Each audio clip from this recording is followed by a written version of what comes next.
Hi, welcome into my studio and on to the next video, and this time I'm going to tackle a subject that lots seem to have trouble with, and that's how to paint and draw black subjects such as dogs, cats, could be leopards, you name it.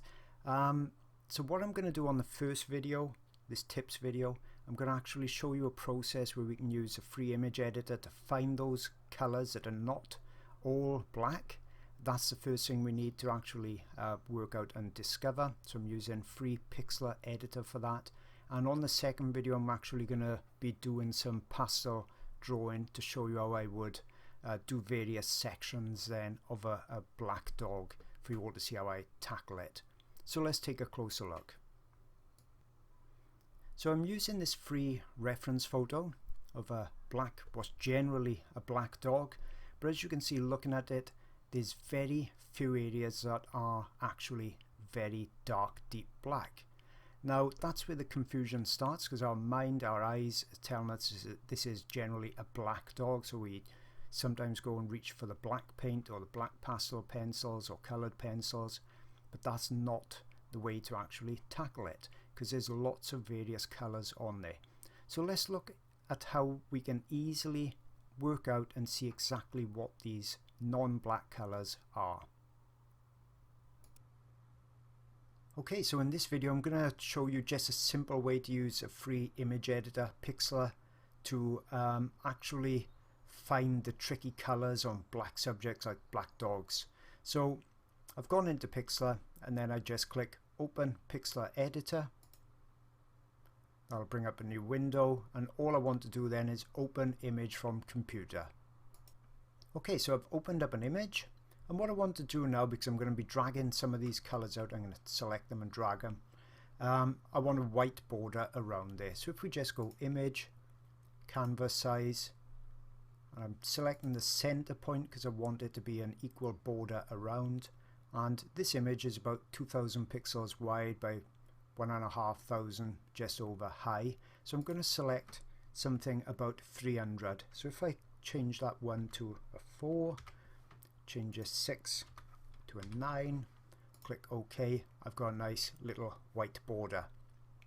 Up here on the left hand corner in tools, if I select the brush tool, and I've selected one that's around about 70, so I can have a hard edge or a soft edge. I'll have a soft edge for now. So I select that and just undo that. All I want to do then is come over my image. If I hold down the control key on the keyboard, you can see it turns to a little color pipette, like a color selector, and I can select anything there. So if I keep that control down and then I just left click, I've selected that color, left control go. So you can see now that it's gone back to the brush tool, and I just hold the left button down and bring my color out, and I brought it out onto the white section. If I go to a different section, perhaps this area, it's quite black, I'll just go over it. So there's no buttons clicked at the moment. Go over that black section, hold the control down, click it with my left mouse, and I selected that. Now I let go of control and then click to drag that color out, and I can draw with that one. So you can see that black is not actually black, it's more of a dark dirty green. So let's try this brown around the eye, and as you move, you hold down the control and you move the mouse, you can see it picking up all different colors, just looking at every tiny little pixel in there. So I'll select that middle tone, bring that out. Perhaps this color on the nose. So you can see how this is showing us what the real colors are actually in there. Let's have a look at the tongue. Drag that one out.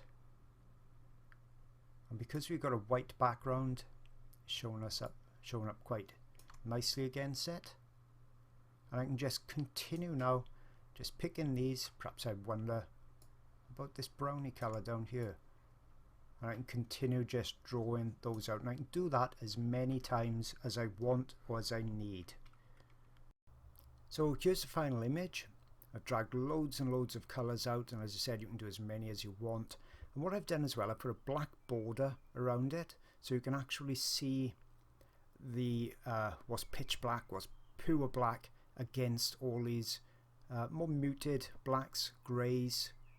In particular, there's lots of greys on there, and you notice on the chin this is kind of a greeny grey, and that's where that grass the dog is standing on is really bouncing up onto the white fur under the chin. Those are the elements you really need to look out for, and it's those type of things I tell people to be careful of when they crop an image or an animal out of its natural background. So say this green background and they put it in a blue background.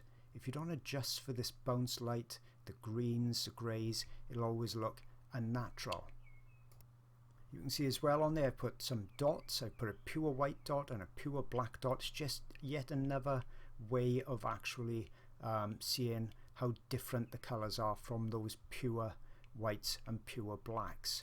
So then from there I'd go over to my pastel pencils in particular, and I would pick out the colors, or the soft pastels, could be pan pastels for the underdrawing. I'd pick out the colors that closely match these colors that I've dragged out. If I was doing paint-ins, oil paint-ins, I'd be mixing those colors. And on the next video, that's what we're going to look at in pastels, because I've already done an oil video covering black fur in oils and acrylics actually. So I'll be looking at pastels specifically and drawing out various areas of this dog. If you're looking for even more great art sources, I've really got you covered. First off, I've got a Patreon channel. It's been going well over a year or so, packed with around about 50 or more videos and new ones every month. Lots of the videos are many hours long, so you can see they're really in-depth subjects such as turtles, birds, elephants, big cats, you name it, it's on there. So that's my Patreon channel. And also on that Patreon channel, before I go on to something else, I've got a secret Facebook group. So only the members are actually on there. It's the most supportive and friendly Facebook group that I've ever seen. I know I'm biased, but it really is. We've got 400 or 500 members on there, and they all help each other. So that's a great added bonus. That comes free with it. Also, you get line art every month as well, and we've just designed a brand new companion website for it. So if you've joined other Patrons and channels and you found it very difficult to navigate around, we got this free website that comes with it. All the videos are now just a single click away. Couldn't be any easier than it is. I've also got my site jasonmorgan.co.uk, lots of tutorial videos, DVD discs and downloads on there.